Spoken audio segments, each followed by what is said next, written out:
My name is Brother Sean O'Connor. I'm one of the friars, the Renewal, and I just want to tell you a little bit about my experience with Father Benedict near the end of his life. And it was a difficult journey for Father towards the end of his life, but it was a real blessing to walk that with him.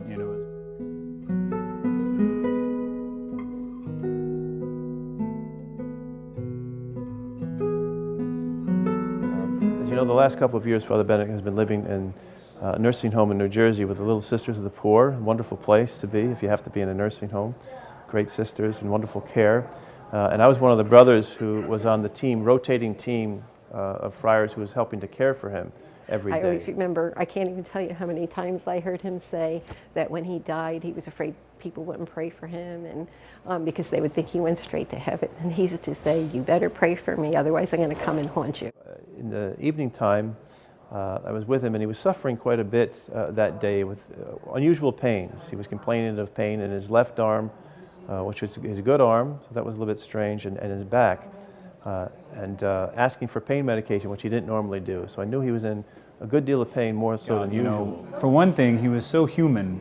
I mean, like, this guy would be in tremendous pain, and you ask him how he's doing, and he'd be like, "I'm old, gray, and decrepit." It's like, and he always had that sense of humor in the midst of even his suffering, and never drew that attention to his suffering. And another thing he kept asking was if I was going to spend the night with him there, which is not something we had been doing lately. The nurses would be caring for him during the night, but he kept pleading with me not to leave, to stay with him. So I told him, "Okay, I'll stay right here with you tonight." And he was a little bit happy with that, I think. We were watching a movie on TV, and then about 9:30, I said, "Why don't we pray the Rosary?" That was the usual custom that he had at night, was to pray the Rosary with Mother Angelica on EWTN. And so I asked him if he wanted to do that, and he said yes, okay. And so we started to pray the Rosary, and by the time it was done, I got up and I turned the TV off and I looked at him, and he was completely out of it. He was in a sort of a trance, like he'd been going in and out of the last couple of weeks, with his eyes open, his mouth open. I tried to get his attention, tried to see if he was breathing, if he had a pulse. I really couldn't find anything, so I got a bit concerned. But after a few moments of looking at him and trying to say his name and see if he would respond, he finally moved his eyes and he moved his mouth a bit, so I thought he's okay. I went to lie down and get some rest. But thinking of others, he was in so much pain, and brothers were spending the night with him, and he would turn to me actually one of the nights, and he was like, "Brother, you go lay down, you need some rest." Meanwhile, we're there to hopefully serve him, and he's thinking about us, and to that selflessness, But within a half hour, a nurse came in and said, "He's gone."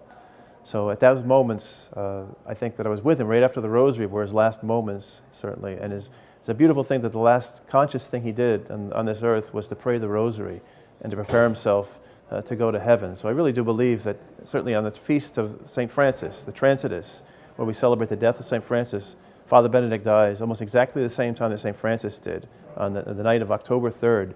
And again, going after he prays the Rosary, and very peacefully, very quietly, I think God just called him home right there. And it's such a privilege and such an honor to be there with him at that moment, that God allowed me to be there is a special grace I think I'll never ever forget. It was a wonderful time.